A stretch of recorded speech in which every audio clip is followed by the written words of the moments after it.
This is Toby. He is a tram engine.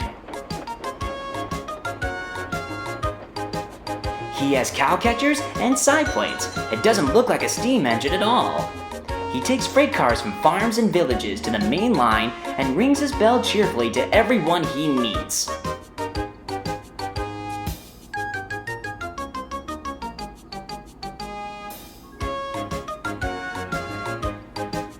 He has a coach called Henrietta, who has seen better days.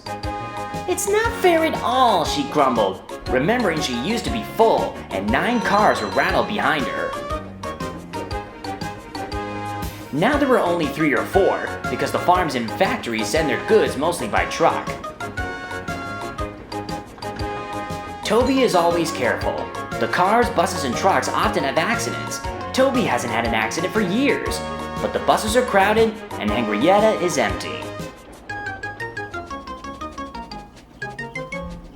One day, a lady and a stout gentleman stood on Toby's platform. Toby didn't know this at the time, but that stout gentleman was Sir Topham Hatt. "Come on, grandfather," cried the children. "Do look at this engine." "That's a tram engine, Stephen," said Sir Topham Hatt. "Is it electric?" asked Bridget. "Whoosh!" hissed Toby. "Shush!" said her brother. "You've offended him." "But trams are electric, aren't they?" "They are mostly, but this is a steam tram." "May we go in it, grandfather, please?" "Stop!" Sir Topham Hatt said to the conductor. They all scrambled into Henrietta. Toby was still cross. "Electric indeed, he snorted. He was proud of being a steam tram. "What is your name?" asked Sir Topham Hatt. "I'm Toby, sir." "Thanks again, Toby, for a very nice ride." "You're welcome," said Toby. He felt better now. This gentleman, he thought, is a gentleman who knows how to speak to engines. The children came every day for 2 weeks. Sometimes they rode with the conductor, sometimes in empty cars. On the last day of all, the driver invited them into his cab.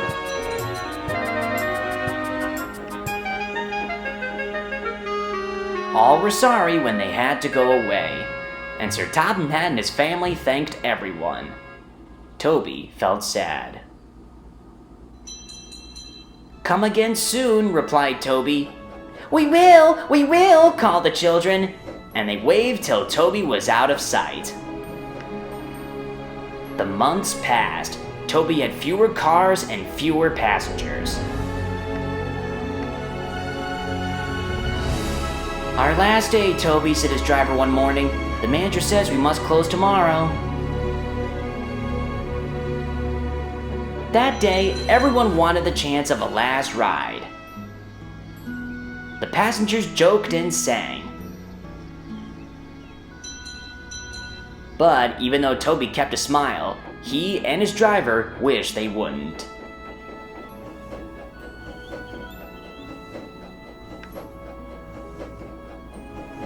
"Goodbye, Toby," said the passengers afterwards. "We're sorry your line is closing down." "So am I," sighed Toby. "Nobody wants me," Toby thought, and went unhappily to sleep. But the next morning, the shed was flung open, and old Toby woke with a start to his driver waving a piece of paper at him. "Wake up, Toby," he shouted excitedly. "The mail has just arrived, and there's a letter for us from the stout gentleman. Maybe it's good news."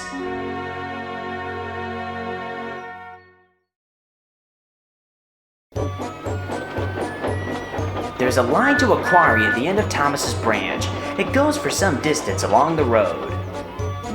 Thomas was very careful to whistle here in case anyone was coming.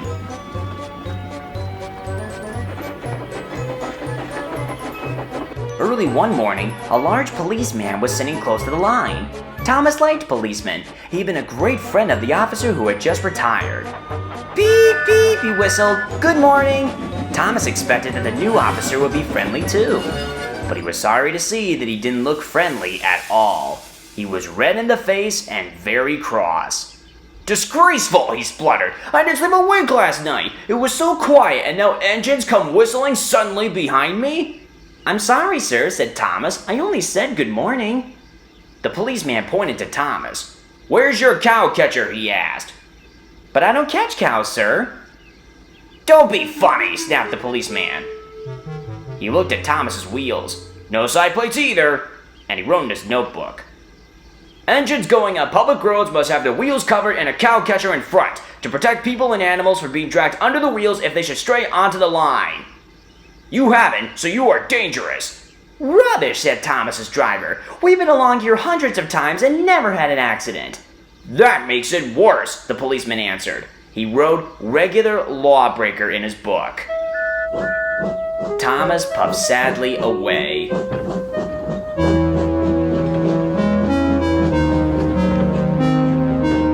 Sir Topham Hatt was having breakfast. He was eating toast and marmalade.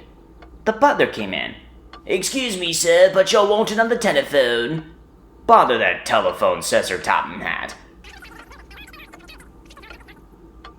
I'm sorry, my dear, he said to his wife. Thomas is in trouble with the police and I must go at once. At the station, Thomas's driver told Sir Topham Hatt what had happened. Dangerous to the public indeed. We'll see about that. Sir Topham Hatt spoke to the policeman. But, however much he argued with him, it was no good. The law is the law, he said, and we can't change it. Sir Topham Hatt felt exhausted. I'm sorry, driver, he said. It's no use arguing with the policeman. We will have to make those cow-catcher things for Thomas, I suppose. Everyone will laugh, sir, said Thomas. They'll say I look like a tram. Sir Topham Hatt stared. Then he laughed. Well done, Thomas! Why didn't I think of it before? We need a tram engine. When I was on my holiday, I had a nice little engine called Toby. He takes freight cars from the farms, but the trucks have taken over most of his work, and he needs a change immediately. He has cow catchers and side plates. I'll write to his superintendent at once.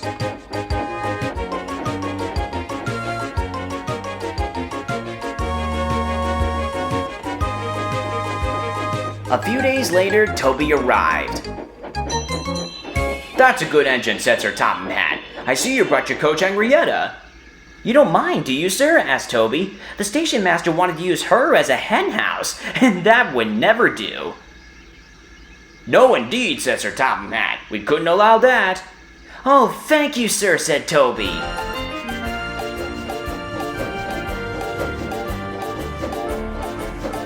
Now Toby is another integral part to the island of Sodor. He even made the silly cars behave better than Thomas did. Hey, you!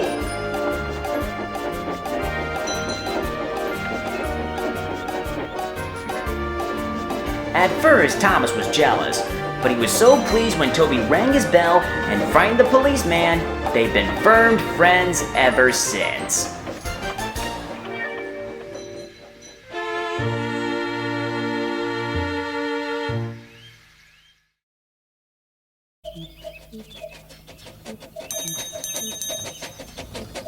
Toby and Henrietta were enjoying their new job on the island of Sodor, but they do look old-fashioned and did need new paint.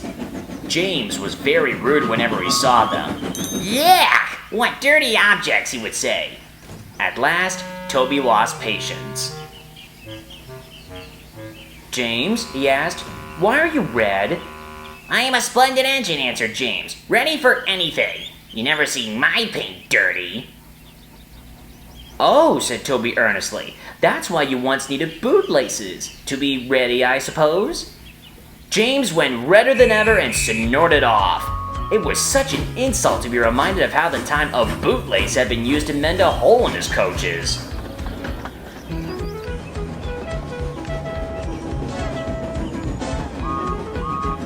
At the end of the line, James left his coaches and got ready for his next train. It was a slow freight, stopping at every station to pick up and set down cars. James hated slow freight trains. Dirty cars from dirty sidings. Yuck! Such a dirty cars. Why do I have to pull them? Starting on only a few, he picked up more and more cars at each station till he had a long train.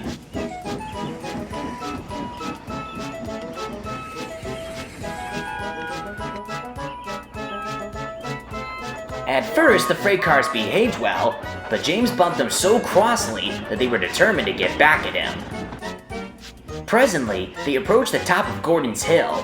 Heavy freight trains halt here to set the brakes. James had an accident with cars before, and should have remembered this. "Wait, James, wait," said the driver. But James wouldn't wait. He was too busy thinking about what he would say to Toby when they next met. The freight cars' chance had come. "Hurrah! Hurrah!" they laughed, and banging their buffers, they pushed him down the hill.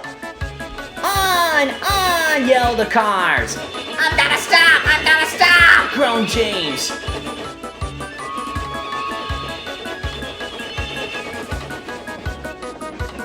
They thundered through the station. Disaster lay ahead. Something sticky splashed all over James. He had run into 2 tar wagons and was black from smoke box to cab. He was more dirty than hurt, but the tar wagons and some cars were all to pieces.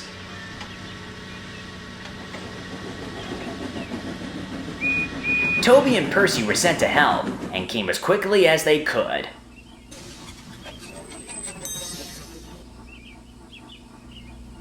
"Look here, Percy," exclaimed Toby. "Whatever is that dirty object?" "That's James, didn't you know?" "It's James's shape," said Toby, "but James has a splendid red engine, and you'll never see his paint dirty." James pretended he hadn't heard. Toby and Percy cleared away the unhurt cars and helped James home.